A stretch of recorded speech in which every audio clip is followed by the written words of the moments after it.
네, 오늘은 이제 우리 광야 시대 두 번째를 하게 됩니다. 두 번째. 이 광야 시대 두 번째는 이제 레위기, 특별히 오늘은 레위기에 관한 건데 우리가 광야 시대의 개관을 한번 살펴보겠습니다. 광야 시대는 어디서부터 출발했죠? 무슨 광야부터? 수루 광야. 네, 수루 광야에서부터 시작했죠. 네, 수루 광야에서 시작했습니다. 네, 수루 광야에서 크게 어디로 갔죠? 시내산. 네, 시내산이에요. 시내산. 시내산에서 다시 어디로 가죠? 요에 가데스 바네아. 예, 가데스 바네아로 갔고 여기서 거쳐서 또 어디로 갑니까? 모압 중간에 예, 모압 평지로 가죠. 모압 평지로 갑니다. 그래서 수르 광야에서 시내산까지 가는데 몇 개 지역을 거치죠? 5개의 지역을 거친다 그랬죠. 그래서 출애굽기 15장에서 18절. 그 다음에 시내산에서는요, 몇 개의 사건이 등장한다고 했죠? 5개의 사건이 등장한다 그랬죠. 5개의 사건이 등장한. 그 다음에 시내산에서 다시 여기 가데스 바네아로 가는 도중에는 몇 개의 사건이 등장합니까? 2개의 사건이 등장한다 그랬어요. 우리 아직 하진 않았지만 2개의 사건이 등장하고, 그다음에 가데스 바네아에서는 몇 개의 사건이 등장합니까? 5개의 사건이 등장합니다. 그래서 가데스 바네아에서 다시 모압 평지로 가는데 도중에 몇 개의 사건이 등장하냐면 또 2개의 사건이 등장하죠. 도중에. 그리고 모압 평지에 가서는 몇 개의 사건이 나옵니까? 8개의 사건이 등장합니다. 그래서 지금 이 단계를 우리가 지금 하고 있는데 지난 시간 우리가 한 것이 어디냐면 수르 광야에서 시내산까지 시내산까지 가는 여정을 했습니다. 그렇죠? 수르 광야에서 시내산까지. 그래서 이제 첫 번째 가는 지역이 무슨 지역이었었죠? 무슨 지역? 우리가 여기 안에 수르에서 첫 번째가 마라였죠? 마라에서는 어떤 일이 일어났었죠? 쓴물이 단물이 됐죠. 마라 다음에는 엘림이라고 하는 장소에 있었습니다. 엘림에서는 어떤 일이 일어났습니까? 12샘이 나오고 그 다음에 70 종려나무 그 다음에 장막을 이게 이제 장막 세우는 것이 굉장히 중요하죠. 그 다음에 장막 다음에 엘림에서 어디로 가죠? 신광야로 갔습니다. 신광야에 가서 어떤 일이 납니까? 광야에서 뭘 먹었죠? 만나와 메추라기를 먹었죠. 만나와 메추라기를 먹었습니다. 그 다음에 만나와 메추라기를 먹고 어디로 갑니까? 르비딤으로 갔죠. 르비딤으로 갑니다. 르비딤으로 가서는 3가지 사건이 등장하죠. 모세가 손을 드는 그래서 승리하는 무슨 전투? 아말렉과의 전투가 있었죠. 아말렉과의 전투 있었고 반석에서 뭐가 나오죠? 물이 나오고 그 다음에 이제 모세의 장인 이드로를 통해서 무슨 제도가 세워졌죠?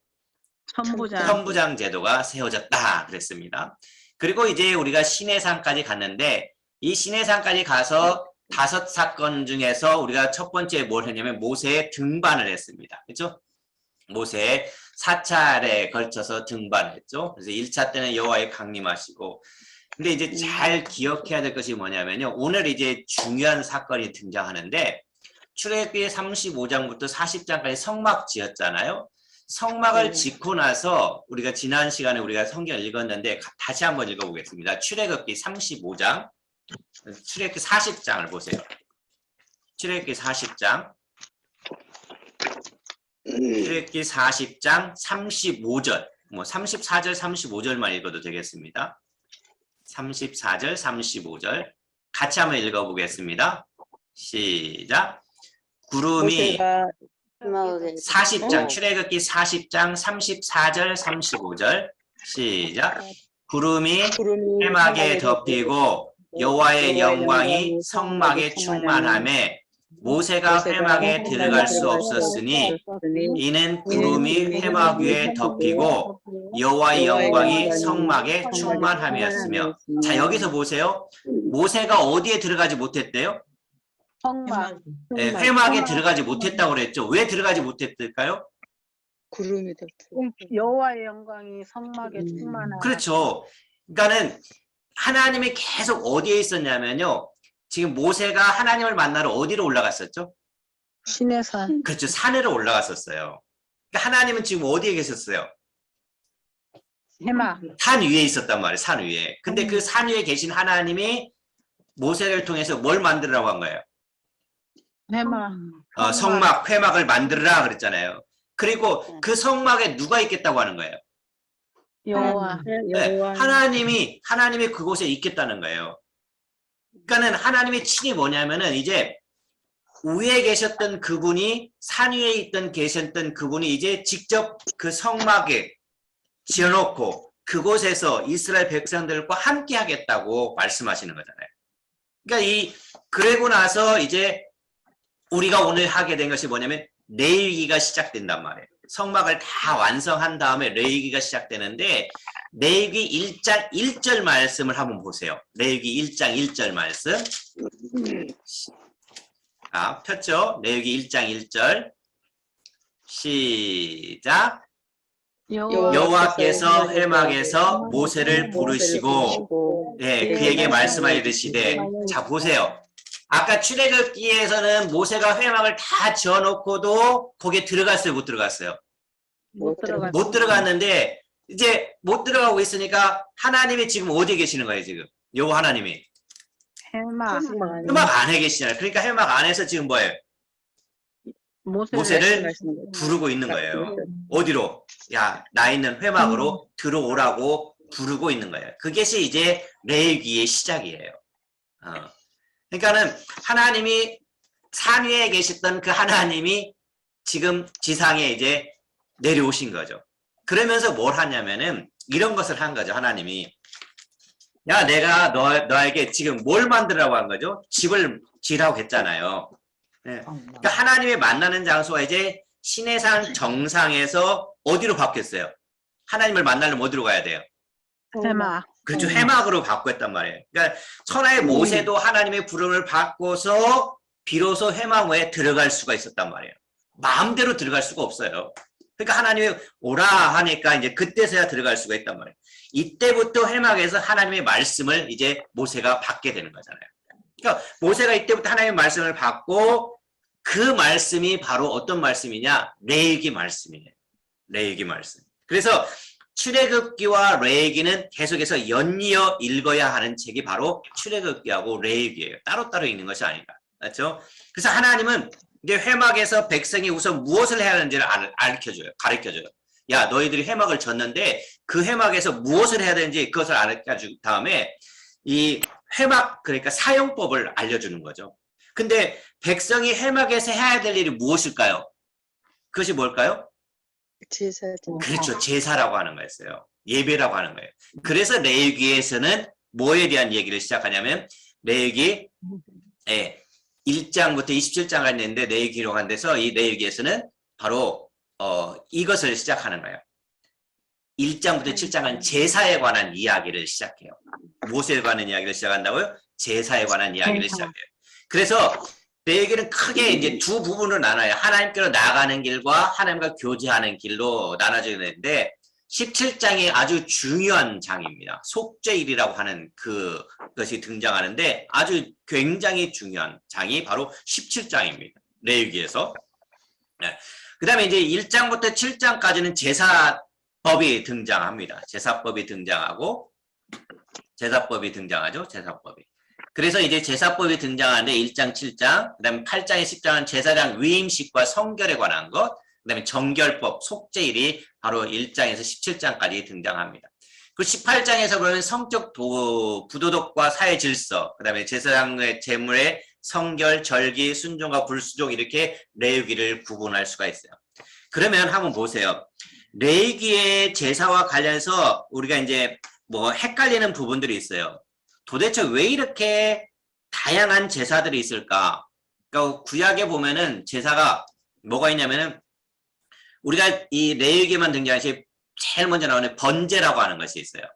번제, 그 다음에 소제, 그 다음에 화목제, 그 다음에 속죄제, 속건제. 이게 크게 이제 소위 5개, 5대 제사라고 해요. 5대 제사 5가지. 다시 한번 손꼽아 볼게요. 첫 번째가 뭐라고요?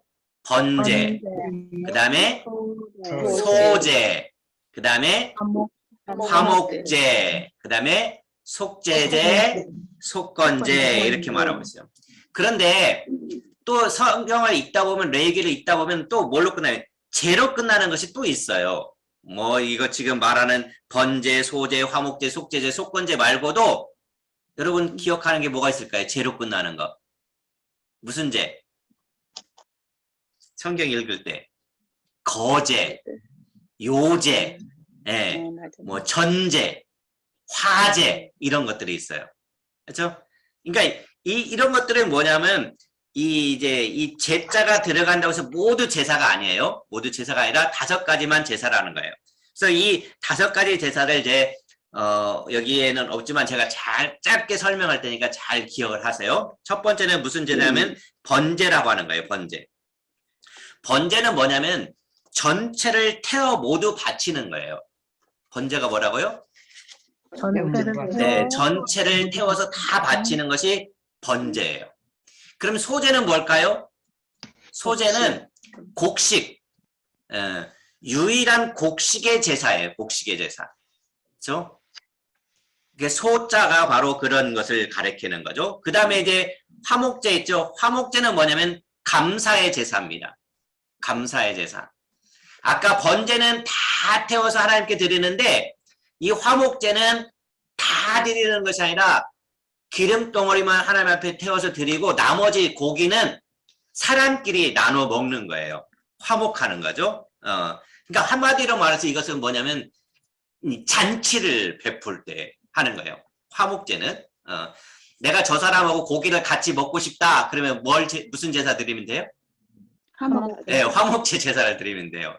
내가 저 사람들하고 많이 나누고 싶다면 큰 것 잡으면 되고 나는 뭐 저 사람하고 나는 많이 나누고 싶지 않다면 작은 것 잡으면 돼요. 그게 이제 화목제라고 하는 거죠. 그 다음에 이제 속죄제라고 했는데 속죄제는 뭐냐면은 이 도덕적인 죄, 도덕적인 죄와 신체적인 부정결 이것을 해결하기 위해서 드리는 제사가 바로 속죄제예요. 그러니까 소위 말하는 우리가 죄를 범했다 그러면 무슨 제사를 드려야 돼요? 그 죄를 없애기 위해서는 속죄제를 드려야 되는 거죠. 속죄제를. 그다음에 속건제라고 하는 것은 뭐냐면은 하나님. 재산상의 피해래요. 내가 누군가에게 뭐 도둑질을 했어요. 에? 그 도둑질을 했으면은 그 죄를 뭐 해야 돼? 그것에 대한 배상을 해주는 것이 바로 속건제가 되는 거예요. 그렇죠? 속건제. 그래서 앞에 있는 번제, 소제, 화목제는 어떤 제사냐면은 감사의 제사예요. 감사의 제사. 그래서 이것은 의무적인 것이 아니라 자원해서 드리는 제사예요. 이게 굉장히 중요한 의미가 있어요. 의무적인 것이 아니라 자원해서 드리는 제사. 그러니까 우리가 말할 때 우리가 오늘날로 말하면은 예배 드릴 때 우리가 감사헌금 하잖아요. 감사하는 것은 의무입니까 아닙니까?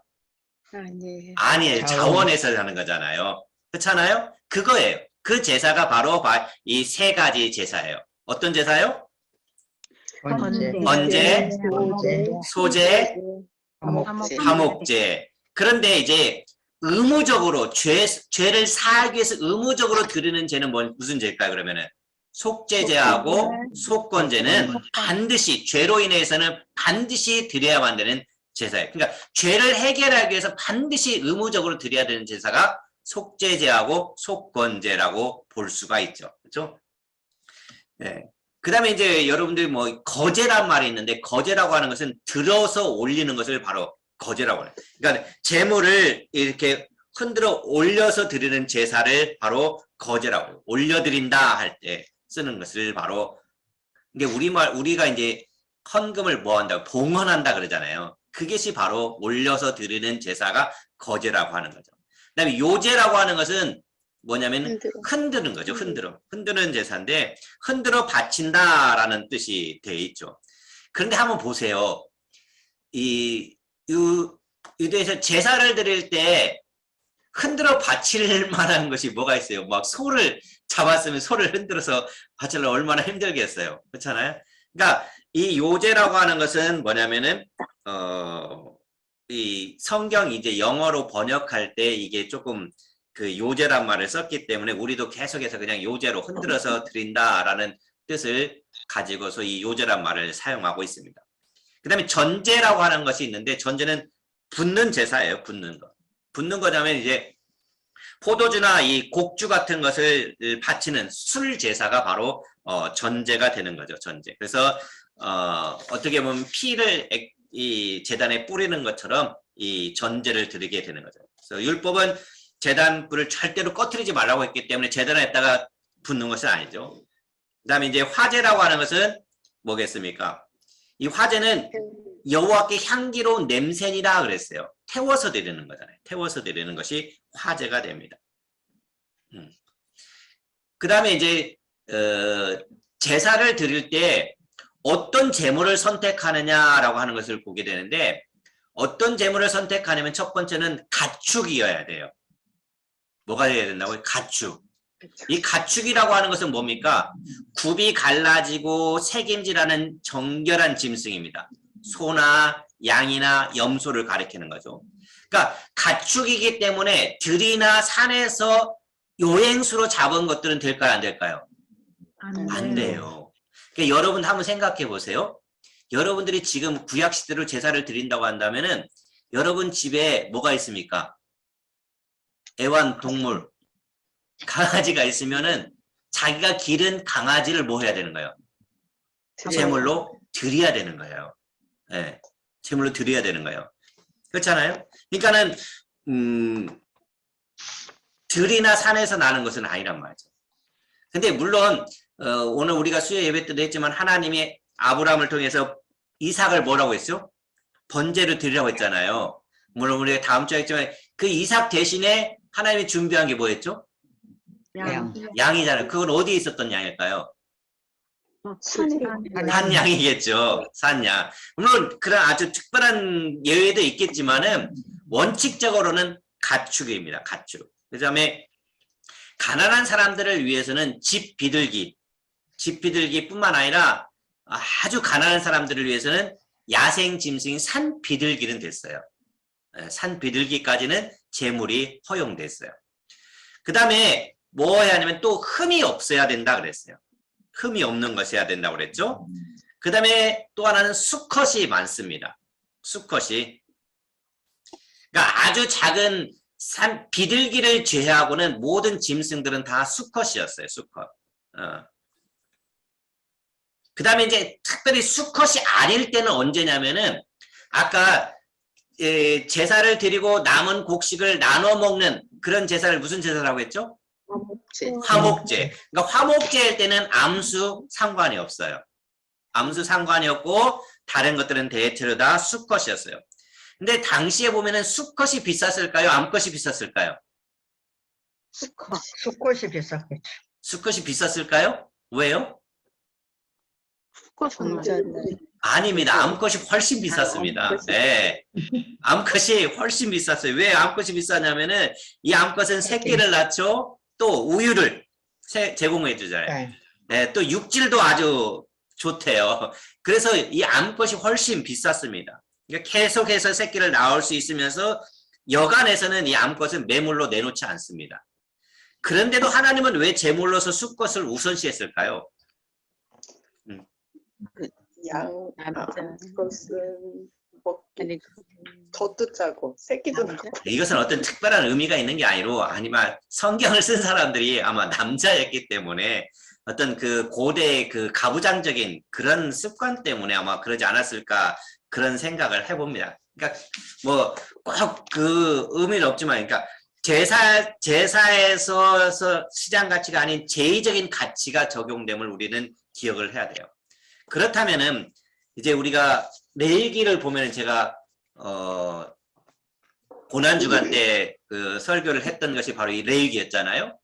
레위기 이제 첫 번째 번제였습니다. 물론 이제 우리 성경에는 여기 우리 안내문에는 이 번제에 대해서 구체적으로 나왔지 않지만은 이 번제 제사 드리는 법만 우리 한번 생각을 해봅시다.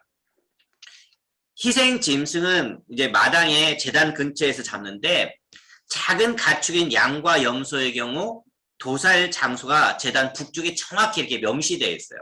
그렇죠?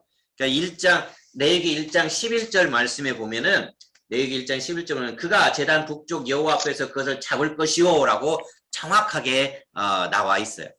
그러나 아주 대형 가축인 소의 경우에는 위치가 정해 있지 않아요. 왜냐하면 아마 이게 막 힘이 세고 덩치가 크기 때문에 그래서 통제하기가 어렵기 때문에 아마 정해져 있지 않은 것 같아요. 근데 번제물은 가죽을 제하고는 전부 다 불태웠습니다. 가죽을 제거하고는. 그 다음에 피는 제단 사면벽에 다 뿌렸죠. 가죽은 누가 가져가냐면은 제사장이 수고비로 가져갑니다. 그러니까 레위기 7장 8절에 보면은 그 가죽은 가져가게 돼요. 그러니까 우리가 레위기를 읽을 때는 레위기 1장부터 7장까지 있는데 레위기 1장이 이제 번제에 관한 이야기가 나오는데 이 번제 이야기가 7장 8장과 같이 이렇게 혼합해서 읽어야 이해가 빨라요. 그냥 1장부터 쭉 나오면 무슨 말인가 잘 이해가 안 될 때가 많습니다. 그 다음에 보면은 뭐가 있냐면은 가죽은 벗기는 그 행위가 뭐 옛날 사람들은 이제 우리가 생각할 때는 옛사람을 다 벗어버리고 새 사람을 입기 위해서는 가죽을 벗으라라고 했는데 사실 그런 의미가 아니라 가죽은 뭡니까? 번제는 다 뭐라고 했죠? 태운다고 했는데 이 가죽은 잘 안 타요. 잘 안 타기 때문에 또 태우면은 냄새가 아주 고약합니다. 가죽 냄새가. 그렇기 때문에 아마 이 가죽을 벗겼던 것 같습니다. 그래서 가죽을 벗겨내고 짐승으로 때 이제 뭡니까? 더러운 똥과 오물들 깨끗하게 제거한 뒤에 몸통과 머리, 정강이 모두 다 뭡니까? 다 부위를 제단을 해서 그것을 다 올려놓고 불살라 버리죠. 그렇죠? 이 번제의 효과는 뭐냐면은 1차적인 목적은 번제는 이 감사입니다. 감사의 제사입니다. 다른 것이 아니라 감사의 제사예요. 그래서 감사의 제사이기 때문에 내가 헌신과 봉헌의 뜻이 여기에 굉장히 많이 담아 있습니다. 이게 사람의 자원하는 마음이 담겨 있다는 거죠. 그래서 1장 4절에 보면은 속죄라는 것도 의미가 있는데 이 속죄는 부수적인 은혜죠. 부수적인 은혜고 결국 이 번제라고 하는 것은 특별한 죄를 속해주는 것이 아니라 감사의 제사를 드릴 때 쓰는 거죠. 그러니까 하나님을 향한 기쁨의 봉헌이죠. 그러니까 이 번제가 보면은 그를 위하여 기쁘게 받으심이 되어 그랬어요. 1장 4절. 그는 번제물에 머리 안수할지나 아니 그를 위하여 기쁘게 받으심이라 해서 하나님의 기쁘게 받으신다 그랬어요. 그렇죠? 근데 중요한 것은 뭐냐면요. 우리가 제물을 드릴 때 제물만 받으시는 것이 아니라 뭐까지 받을까요, 하나님은? 제물을 드리는 사람. 네. 그러니까는 제물을 드리는 사람과 드리는 사람 헌제자와 제물까지 같이 받아요. 그 대표적인 예가 창세기에 나옵니다. 누구였을까요? 가인과 아벨이잖아요. 가인과 아벨을 보면 하나님이 누구의 제물을 받으셨다 그런 것이 아니라 아벨과 그의 제물은 받으셨고 가인과 그의 제물은 받지 않으셨다 이렇게 구분되고 있어요. 그러니까 우리가 제물을 드릴 때는 반드시 우리의 마음까지 다 드려야 되는 거죠. 그러니까 제물과 함께 가야 된다는 것을 가르쳐주고 있습니다. 네. 그러니까 번제라고 하는 것은 언제 드려집니까? 내가 정말 하나님 앞에 헌신하고자 할 때 드려지는 것이 바로 번제입니다. 그렇죠? 이게 번제하는 방법은 뭡니까? 첫 번째 방법은 뭡니까? 이 자기가 드리고자 하는 사람이 뭐 해야 돼요? 그 짐승을, 가축을 가지고 와야 되잖아요. 그렇죠? 가지고 와서 뭐 해야 되죠? 그 머리에 안수를 합니다. 안수를 한 후에 그 다음에 그것을 어떻게 해야 돼요? 네, 죽여야 되죠. 그렇죠? 죽이고 또 가죽을 벗기고 그 다음에 뭐 해야 돼? 각을 뜨고 그랬죠. 그 다음에 이제 피는 누가 받습니까? 피는 제사장이 받습니다. 제사장이 받아서 피는 제단 벽에 다 뿌리게 되죠. 가죽 벗기기와 각 띄기는 누가 합니까? 자기가 해야 되는 거죠. 그렇죠? 자기가 해야 되는 거죠. 그 다음에 제단 고기 덩어리를 올리고 그것을 이제 태우는 것은 누가 합니까? 제사장이 합니다. 그렇죠? 그러니까 이제 제사장이 태우는 역할을 하게 되는 거죠. 그러니까 제사는 바로 이런 거잖아요. 그러니까 한번 생각해 보세요. 오늘 뭐 다른 걸 다 떠나서 만약 구약 시대대로 그렇게 예배를 한다면은 이 예배 절차에 있어서 보면은 구약 시대는 예배를 드릴 때 드리는 사람, 헌제자와 제사장이 한 사람만 하지 않았어요. 제사 드리는 사람이 적극적으로 그 제사에 참여했다는 거잖아요.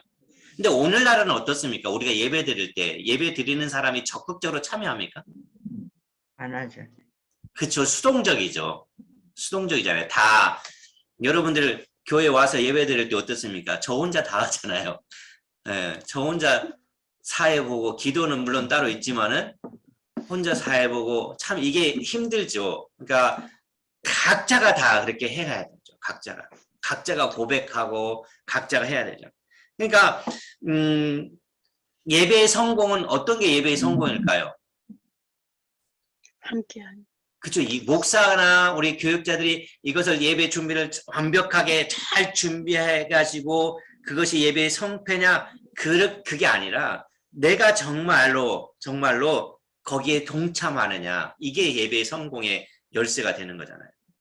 그렇죠? 그러니까 수동적으로 그냥 뭐 설교 듣고 찬송하고 이게 아니라 내가 얼마나 거기에 참여하느냐 내 역할이 예배에서 어떤 역할을 하냐 이게 굉장히 중요한 역할을 하게 되는 거잖아요. 그러니까 이제 모든 것들이 우리가 이제 그만큼 마음의 준비를 해야 되는 거잖아요. 하나님을 만나기 위해서는. 그러니까 하나님을 만나기 위해서 여러분이 집에서부터 올 때 이 구약 시대들 한번 해보세요. 생각을 하고 해보세요. 짐승 내가 정말로 아끼는 기른 그 짐승을 데리고 와야 돼요. 그렇죠? 데리고 와야 되고 그리고 그것을 와서 제단에 와서 뭐 해야 돼요? 내 손으로 죽여야 된다는 거잖아요. 그렇잖아요. 내 손으로 죽이고 그것을 태우고 가죽을 벗기고 각을 뜨고 이런 것들을 한번 생각하면서 참여해 보세요. 그러면은 여러분이 예배 드릴 때 예배가 몇 점짜리 예배가 될 것 같습니까? 여러분의 예배가 몇 점짜리 예배? 조각 내고 부시고 내장 다 씻어내고 정강이 하고 그러니까 이런 것들은 다 온전한 번제라고 하는 것은 이 예배 드리는 사람의 몫이란 말이죠. 근데 예배 드리는 사람의 몫인데 모든 것을 다 누구한테 떠넘깁니까? 제사장한테 떠넘긴단 말이에요. 그러니까 많은 사람들은 그렇게 생각하고 있어요. 제사 드릴 때는 누구만 필요하다고 생각해요? 제사장만 있으면 된다고 생각해요. 예배 드리는 사람은 헌금만 내면 된다고 생각할 때가 많단 말이죠. 그러니까 이것이 이제 잘못된 거죠. 그러다 보니까 제사장이라고 생각하는 오늘날의 목회자분들이 너희들은 재물만 바쳐라. 내가 제사는 대신 드려주겠다. 이거잖아요. 그게 아니잖아요. 하나님은 그거 원하는 거 아니잖아요. 그러니까 우리 자신이 한번 물어보세요. 나는 하나님 앞에 몇 점짜리 예배자인가? 나는 몇 점짜리 예배자인가? 한번 생각해 보세요. 그래서 어쨌든 이제 번제라고 하는 것을 통해서 우리가 얘기를 했지만은 하나님과 가까이 있을 때 내가 정말 자원해서 드릴 때는 바로 번제, 소제, 화목제를 드리고 하나님과 멀어져 있을 때는 그러니까 하나님과 멀어졌다는 것은 부정하고 죄를 범했을 때는 반드시 속죄제와 속번제를 드려야 된다라고 얘기를 해주는 거죠. 그 5가지 제사장 중에서 우리가 이제 성막평면도를 했었잖아요. 성막평면도에서 보면은 성소가 있고 여기 성소 뒤에 뭐가 있었죠? 무슨 지성소가 있었죠. 지성소. 여기 지성소와 성소 사이는 뭐가 있었죠? 휘장이 쳐져 있었죠. 휘장이. 그 다음에 여기가 이제 성막들입니다. 성막들이면 여기가 뭐가 있죠? 문지방 있겠죠. 네. 문지방 있고 울타리에 문지방이 있고 출입문이 있죠. 문지방이 있고 그 다음에 번제단이 있고 번제단 앞에 여기 뭐가 있었죠?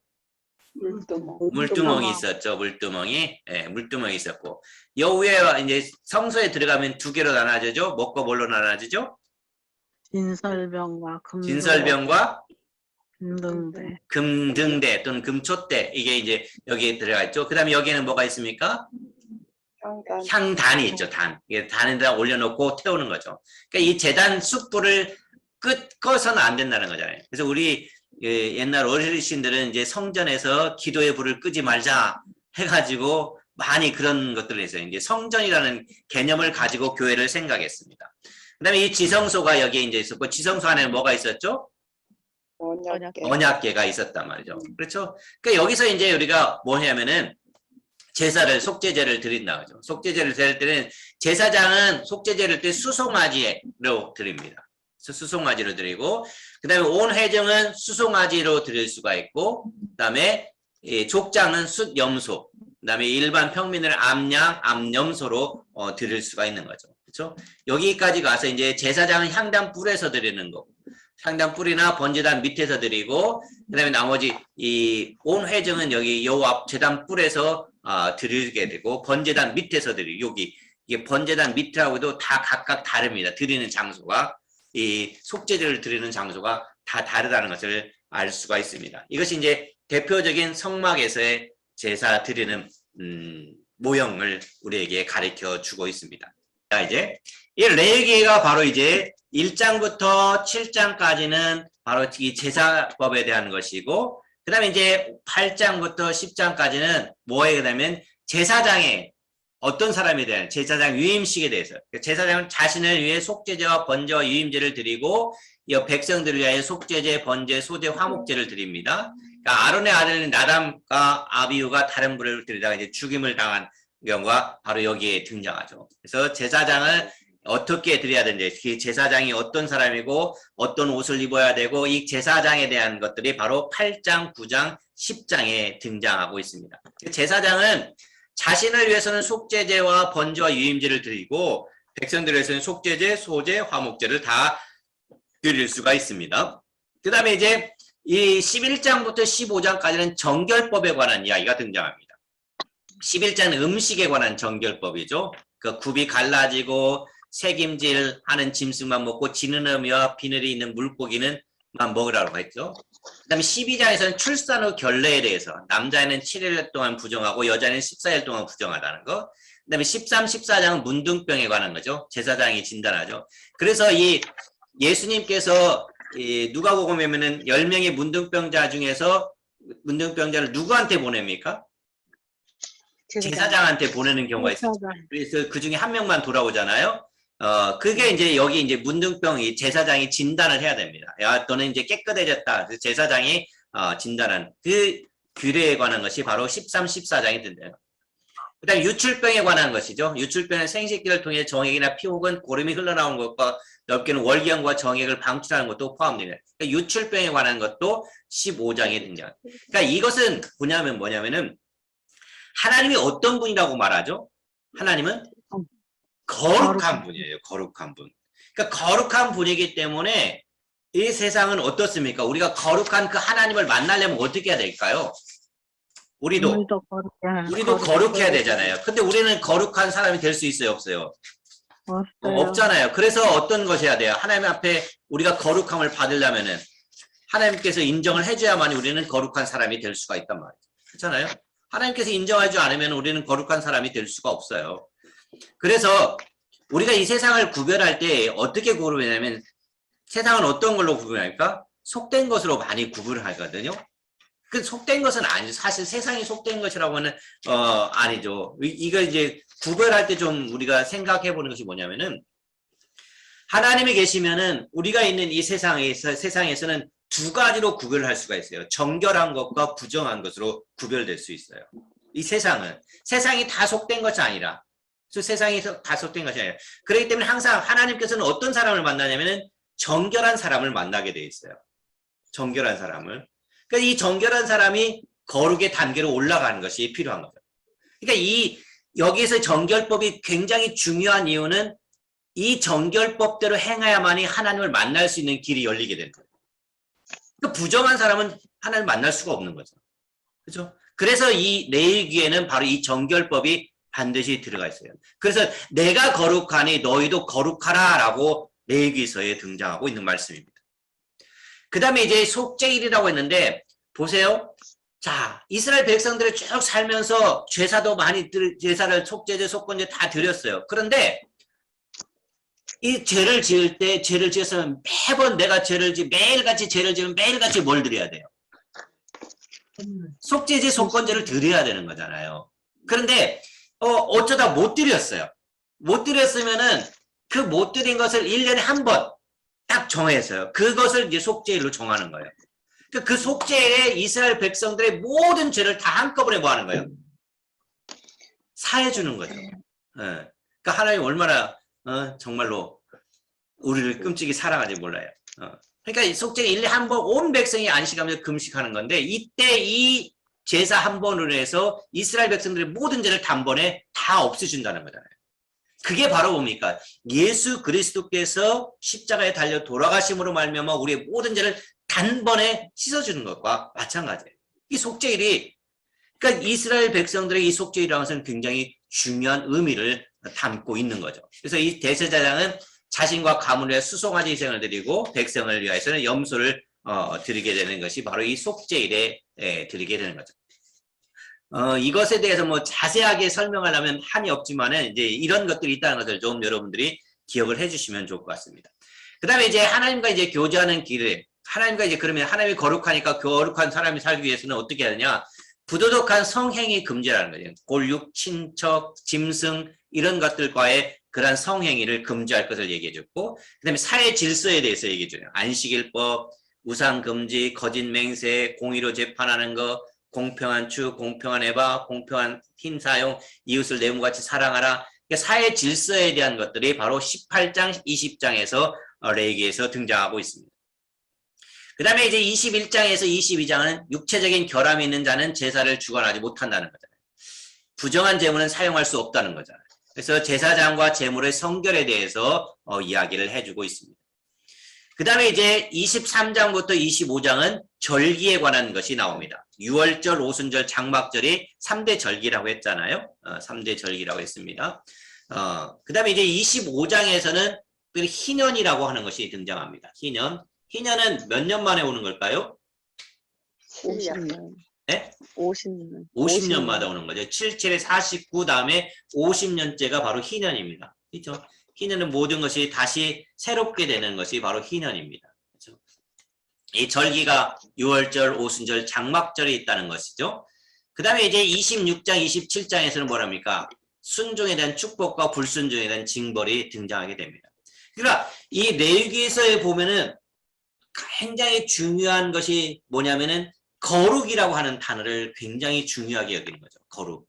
그 다음에 이제 제사가 있지만은 이 거룩의 거룩이라고 하니까 하나님이 거룩하니까 하나님의 그 거룩한 하나님을 만나기 위해서는 내가 거룩에 이르게 돼야 된다는 거죠.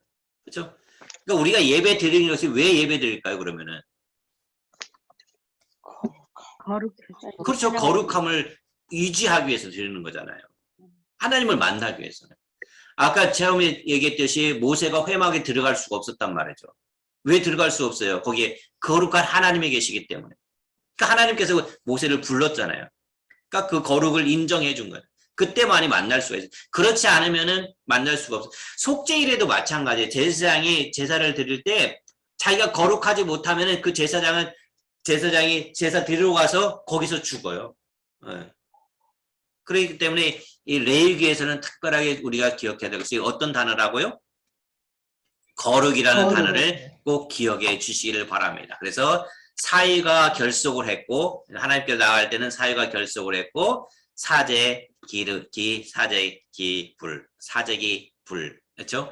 이것을 이렇게 기억하면 조금 외우기가 쉽겠죠. 그래서 레위기는 27장까지 되어 있다. 17장, 27장. 17장이 굉장히 중요한 장인데 무엇에 관한 것이 나온다? 17장은 속죄일이다. 속죄일. 그렇죠? 오늘 레위기가 바로 이제 이렇게 해서 끝나게 되는 거죠. 간략하게 살펴봤지만 여러분이 레위기를 읽으면서 제자 들어가는 것들 한번 살펴보시기를 바랍니다. 제자 들어가는 것을 살펴보시고 특별히 1장에서 그 제사 번제 드리는 그 방법들을 한번 잘 기억하면서 읽어보시기를 바랍니다. 그리고 그 번제 드리는 것을 생각하면서 내가 어떻게 하나님 앞에 어떻게 예배 드려야 될지 한번 생각하면서 그 성경 구절을, 성경 말씀을 읽어보시기를 바랍니다. 자, 오늘 배운 것들을 한번 우리 복습해 보겠습니다.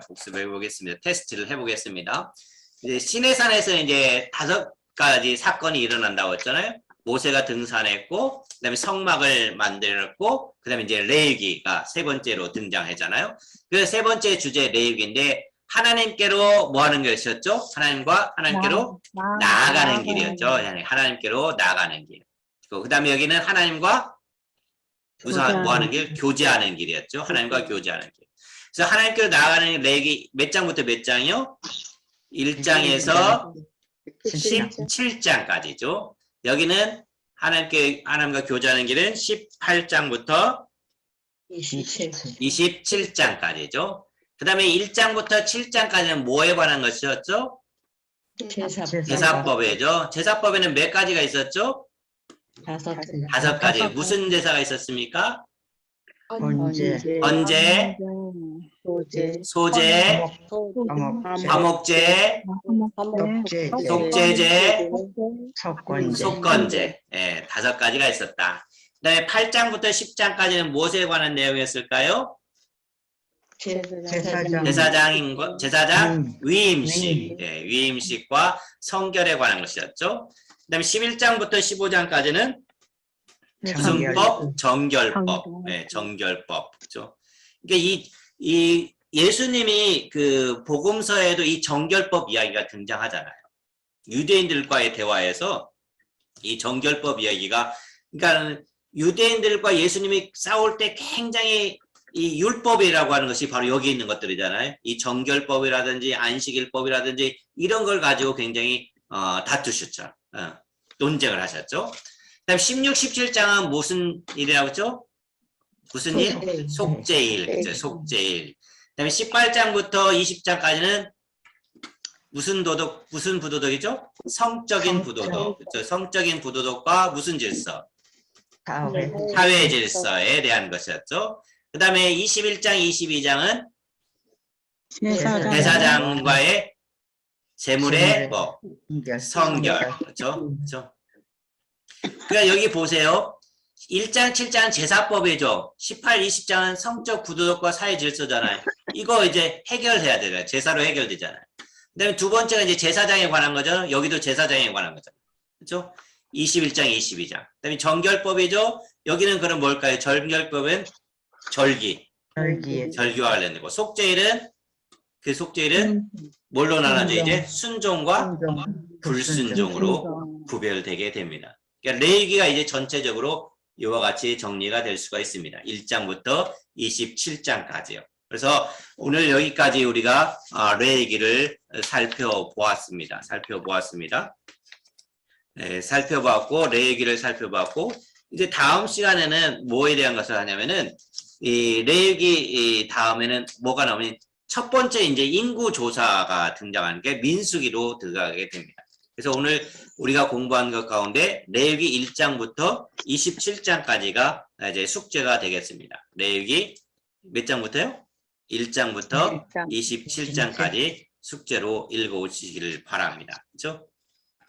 그래서 맨 마지막 레위기 27장에 보면 이런 말이 있어요. 이것은 여호와께서 시내산에서 이스라엘 자손을 위하여 모세에게 명령하신 계명이라 그랬어요. 시내산에서 했지만은 결국 시내산에서 뭘 만들었죠? 성막을 만들어 놓고 하나님께서 거기서 계셔서 모세를 불러서 이야기한 것이 바로 레위기다라고 기억을 하시면 되겠습니다.